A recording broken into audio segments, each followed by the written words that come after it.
Agora, 5h45, pelo horário de Brasília, os pré-candidatos à presidência da República participaram de atos em Salvador na manhã deste sábado em eventos de pré-campanha.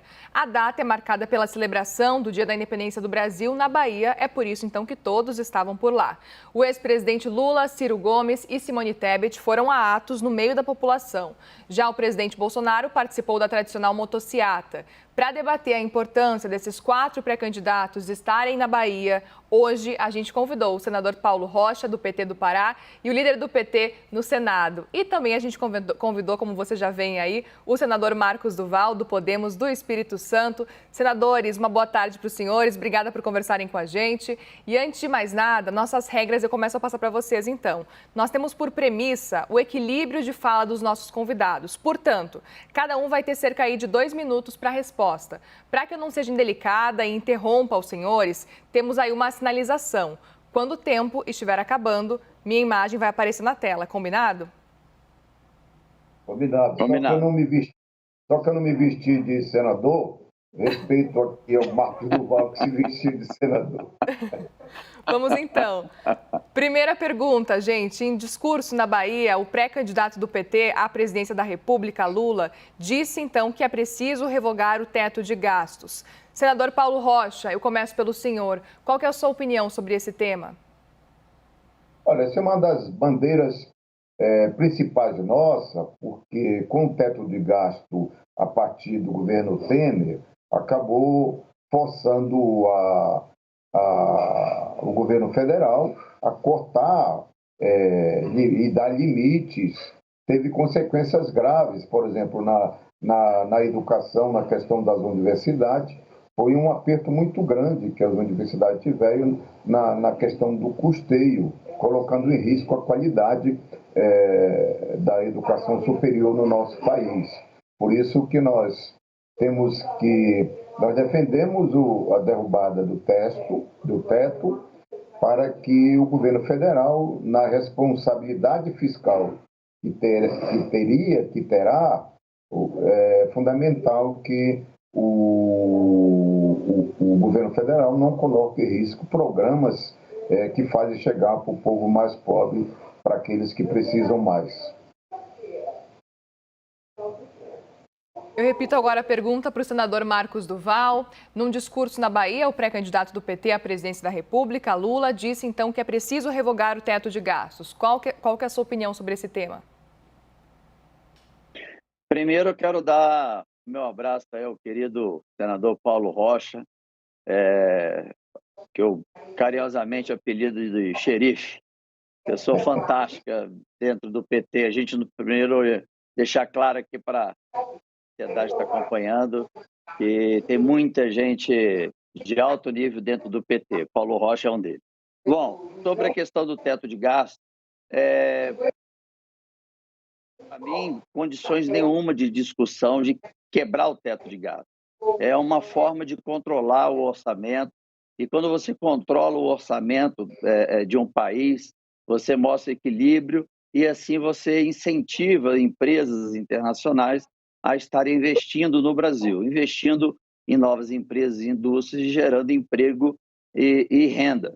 Então, quando você fala em derrubar o teto de gasto para poder conseguir fazer mais projetos, praticamente está dizendo de colocar o Brasil na possibilidade de aumentar a sua dívida externa e não ter condições de estar arcando com os orçamentos principais e paralisação de algumas obras que são importantes para o país. Eu acho que a continuidade ela é muito importante, é algo que não se discute.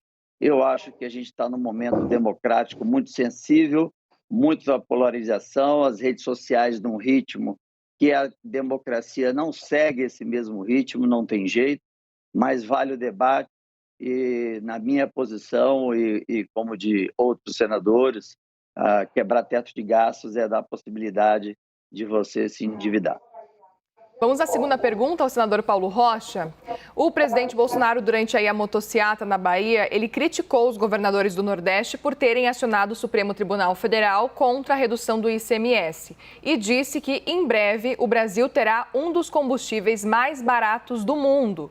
Qual que é a sua opinião sobre esse tema? Olha, fica claro para nós que o PT votou contra a redução do ICMS, porque nós acharmos que não é este a questão principal do encarecimento dos combustíveis no nosso país. Foi a dolarização na questão da Petrobras, que dolarizou o barril do petróleo e aí encareceu. Até porque também, se fosse esse remédio principal, o governo federal teria feito isso bem antes, quando começou a aumentar de 4 para 4,20, etc, etc. Hoje chegou a 7%. Você viu que na reportagem anterior que vocês fizeram sobre combustível, na redução que já aconteceu até 17%, que caiu de 28%, por exemplo, para 17%, só reduziu 20 centavos, 29 centavos. Quer dizer, não é este o central. Prova que não é essa questão do central. É a dolarização do barril do petróleo que fez encarecer a operação e a refinaria do petróleo no nosso país, obrigando a esse preço chegar na bomba, coisa que o ICMS, a redução do ICMS, não vai fazer. E se chegar, como já chegou lá em Santa Catarina, é apenas 20, pelo que eu percebi, 29 centavos. Um grave prejuízo para os estados e municípios na redução da sua arrecadação, colocando em xeque aquilo que a gente dizia, e veio na fala de São Paulo a preocupação de Certo. reduzir para poder pagar outras políticas públicas. Repito então a pergunta para o senador Marcos Duval. O presidente Bolsonaro, durante a motociata na Bahia, criticou os governadores do Nordeste por terem acionado o STF contra a redução do ICMS e disse que em breve o Brasil vai ter um dos combustíveis mais baratos do mundo. Qual que é a sua avaliação sobre esse tema? Bom, a avaliação que eu tenho primeiro, eu acho que não há cenário para crítica, né? Eu acho que o presidente Bolsonaro poderia evitar de criar esse desgaste com os governadores. É democrático, os governadores têm o direito a fazer esse movimento, mas a sociedade está passando, aliás, passou por uma pandemia que nenhum outro governo e ninguém nesse mundo tinha passado. Então, e logo em seguida uma guerra que fez com que então o combustível subisse bastante. Nós tivemos na época do governo Lula, né, quando ele era presidente da República, uma dívida gerada na Petrobras de 900 bilhões de reais e poderia ter sido construído várias refinarias que poderiam estar agora nos facilitando com o valor do combustível, mas então ele herdou uma série de situações que o trouxe, que a gasolina chegou a ter esse valor, e nós estamos tentando achar uma forma de resolver para que o Brasil não entre em crise. Mas ele simplesmente deixando claro que não é por erro de gestão, é por consequências de vários fatores, como foi dito, a questão da pandemia, que atrapalhou a economia. Hoje ninguém fala mais da pandemia, mas na época ele falava bastante que depois da pandemia a economia iria sofrer muito, tá? E o que ele falou está realmente acontecendo. Nós tivemos aí outra situação grave, que é a guerra da Ucrânia com a Rússia, que fez o barril de petróleo subir, a questão do Brasil ser um produtor, ter a Petrobras, mas também não ter refinarias. Então, eu acho que o cenário está herdando esses problemas todos. Agora, para a terceira pergunta para o senador Paulo Rocha, vamos começar falando sobre Ciro e Tebet, que se encontraram durante o ato na Bahia. O que o senhor pensa, então, sobre a terceira via para as eleições presidenciais? Olha, primeiro eu quero elogiar o ambiente de democracia que, com essa ida à Bahia dos 4 candidatos principais, é fundamental para criar esse ambiente de democracia no nosso país. Os candidatos se encontrarem na rua livremente, tranquilo com seus eleitores, como aconteceu com os 4, né? Cada um optando de uma forma de chegar no meio do povo. mas nós temos que parabenizar, porque é fundamental para que a gente faça essas eleições, dado os problemas que vive o nosso país, não só sociais, mas na economia. É fundamental que a gente crie um ambiente necessário para que o povo tenha a liberdade e oportunidade de escolher o que é melhor para o nosso país. Então, eu acho que é um ambiente que a gente tem que valorizar e resgatar para o nosso país. Então, a questão da terceira via, ela é produto de um processo que polarizou, como já disse o Marcos Duval, a política polarizou entre duas posições fortes no país. O governo Bolsonaro chega com a sua forma de fazer política, polarizando e tensionando, etc. Por outro lado, também a esquerda brasileira, o Lula, também tem essa posição forte na defesa das suas posições políticas. Acabou polarizando nos dois projetos propostos para o país e a terceira via, claro, está encontrando dificuldades. Já experimentaram vários candidatos e me parece que isso demonstra que o povo vai ficar na opção das duas propostas colocadas. Bom, eu repito então a mesma pergunta para o senador Marcos Duval. Ciro e Tebet se encontraram durante o ato na Bahia. O que o senhor pensa sobre esse possível apoio entre Tebet e Ciro? Qual que é a sua avaliação? Então, eu compactuo com a fala do querido senador Paulo Rocha, da questão democrática. Você vê 4 candidatos no Estado e não houve problema algum. Isso nos dá um alívio por conta dessa polarização. Ele colocou muito bem, são 2 pré-candidatos com posicionamentos bem firmes, né? Às vezes até bem radicais, e ficou uma situação que confesso que eu não poderia imaginar que iria ser tão saudável, né? Tão democrático. Também fiquei muito feliz de ver a votação que nós fizemos no Senado, para quase 100% de votação favorável ao pacote para socorrer a sociedade brasileira, independente de quem era de direita, esquerda, centro.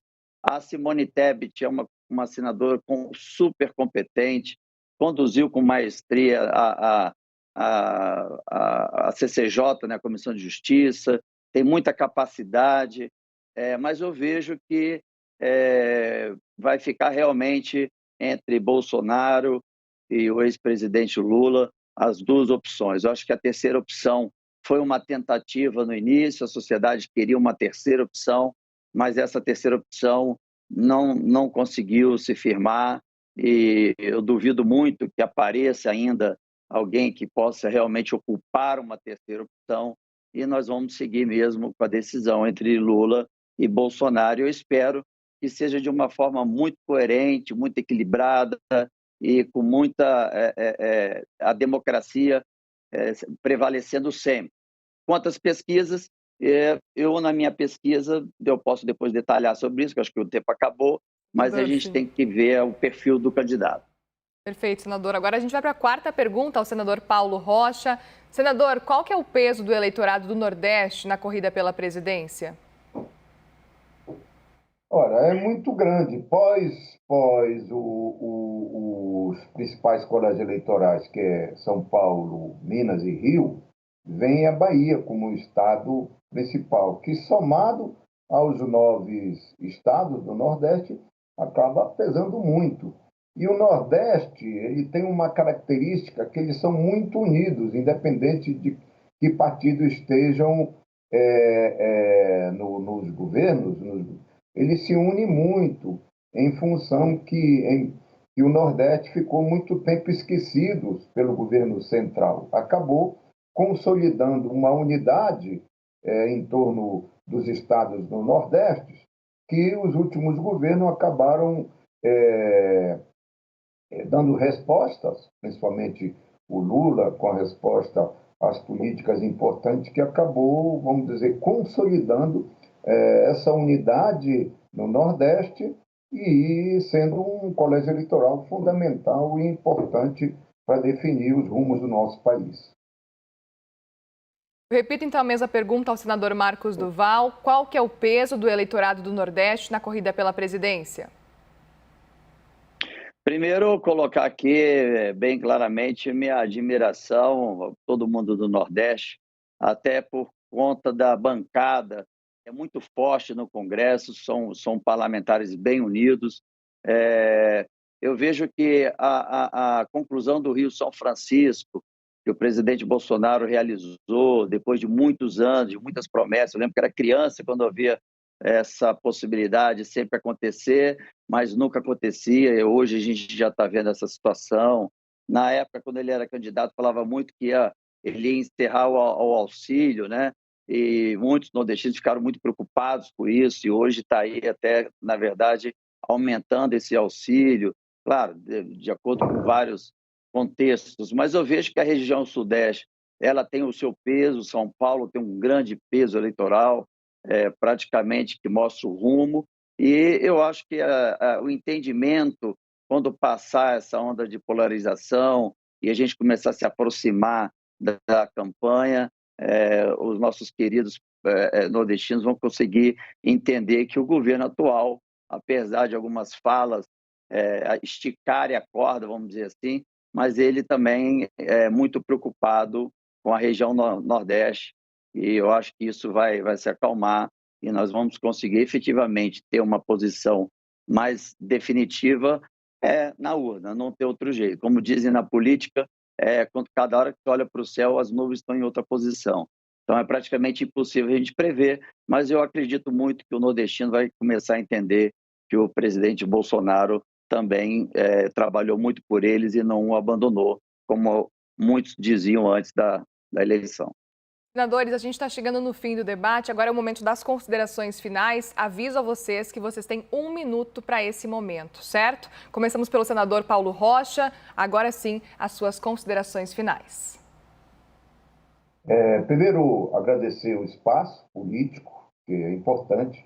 No momento, 2 homens públicos com posições firmes no Congresso Nacional. Isso demonstra que a nossa imprensa tem que dar esse espaço exatamente para a gente expressar o processo de posições democráticas do nosso país.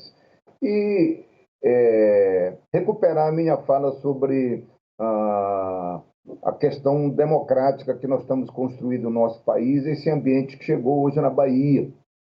Tem sempre a ameaça dali, ameaça da acolá, essa questão do debate radicalizado nas redes sociais, isso não tem realmente contribuído para um ambiente que nós precisamos ter na época das eleições. Por isso, é fundamental ressaltar essa ida à Bahia dos Quatro, com que não aconteceu absolutamente nada. Obrigada, senador. Houve um respeito dos vários espaços.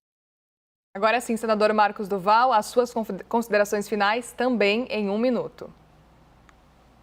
Bom, para aproveitar o tempo, eu subscrevo o que o amigo Paulo Rocha colocou e dou a continuidade da questão das pesquisas. Eu falo para as pessoas que quando eu era adolescente e na minha fase como eleitor, eu ia muito em cima das pesquisas para dar meu voto, para não perder, e para depois dizer que eu acertei, meus votos foram todos úteis. E na minha campanha eu tinha 5%, enquanto o concorrente tinha 46% nas pesquisas de voto. Então era 46% contra a minha, que era apenas 5%. E hoje eu fui, na época eu fui eleito e o outro candidato não. Então as pesquisas só dão um norte. Não faça o seu voto em cima de pesquisas e faça o seu voto em cima de projeto e do candidato que está sendo mais democrático possível, porque a gente precisa seguir essa linha de equilíbrio. Senadores, muito obrigada por conversarem com a gente, pela disponibilidade. Nós conversamos então com o senador Paulo Rocha, do PT do Pará e também líder do PT no Senado, e também com o senador Marcos Duval, do Podemos do Espírito Santo. Obrigada pela disponibilidade. Obrigado, um abraço. Sempre às ordens, um prazer. Obrigada. Um abraço, você também.